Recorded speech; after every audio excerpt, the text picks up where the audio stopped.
Charter Local Edition. I'm Brad Pomerance, joined by Jim Osterling. He is a trustee with the Pasadena Community College District. And sir, from my perspective, I feel as if during the 90s into the 2000s, with No Child Left Behind and otherwise, there was a remarkable focus on getting every child to a four-year institution come blank or high water. And while that is no doubt a laudable goal, I feel as if it's okay if a child is not ready to do that or that's just not their path. And I think we're starting to change our thinking surrounding career technical vocational education.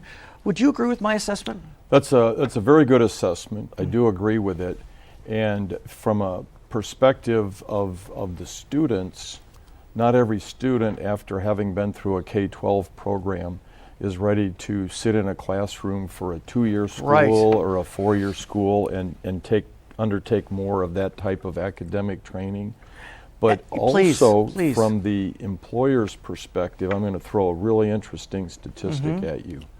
47% of the jobs, almost half in California, require a skill level that is more than high school, but it's less than a 4-year degree. And that's where the community colleges in general with the 2-year degree program, but in particular with the certificate programs, the CTE, the career technical education, come in. And for a lot of years, a lot of the career technical education was scooped up by these private for-profit institutions. And while some of them may have acted laudably, I think it's fair to say we've seen over the last year or so that many did not. And as a result, we have seen those institutions vanish.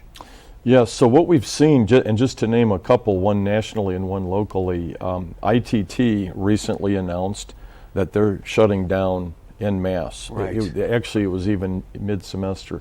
They have about 135,000 students nationwide that are all of a sudden left hanging.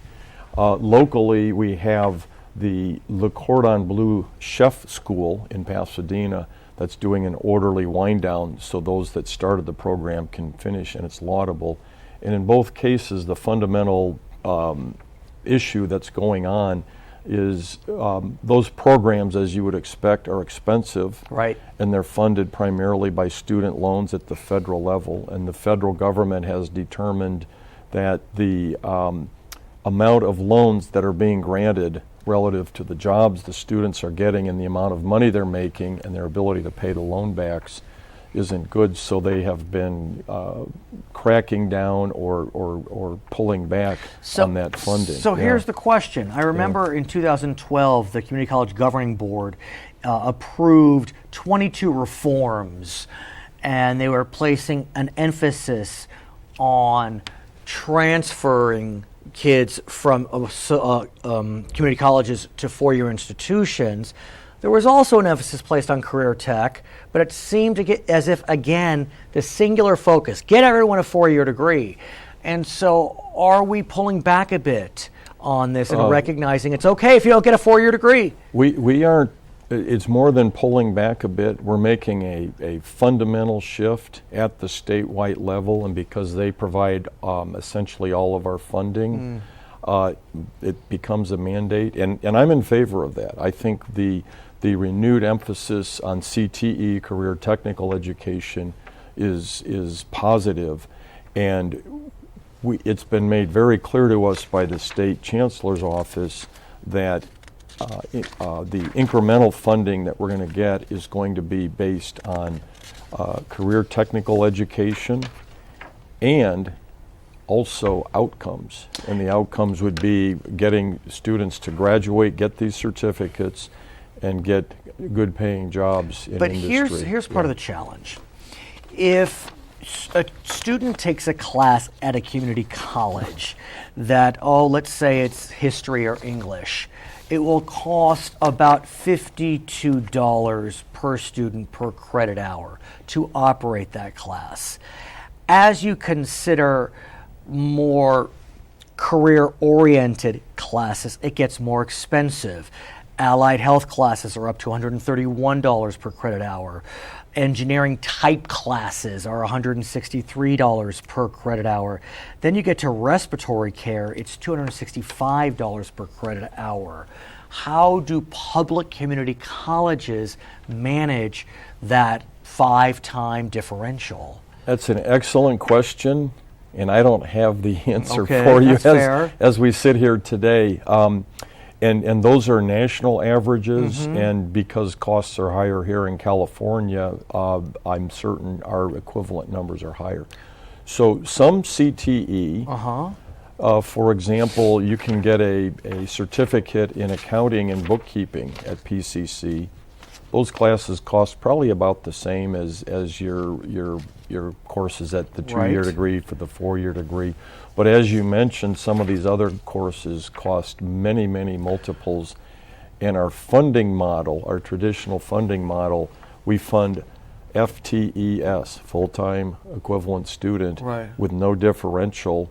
And yet these CTE courses quite often involve specialized equipment. Quite often they involve smaller class sizes, so they're definitely So let me ask you about whether we need to look towards differential pricing.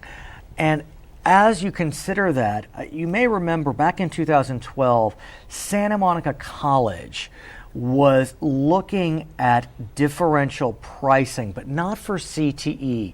This was when, during the recession, there was a crush of classes that needed to be taken for transfer, for example, and there weren't enough being offered. And so Santa Monica College was going to charge more for students that could afford more for these in-demand classes. To say that caused an uproar could only be described as an understatement. So we see that differential pricing for in-demand classes got kicked in the you-know-what. Should there be differential pricing for CTE? So now let's think about that in the context of CTE. I think we're smart to pivot to focus more on CTE because, again, there's a better match with the jobs and the education level. But here's perhaps one of the unintended consequences. What happens to your student equity if you jack up the prices for the CTE for the jobs that are in demand, that these students can graduate from high school, go get a certificate, and go get a good paying job?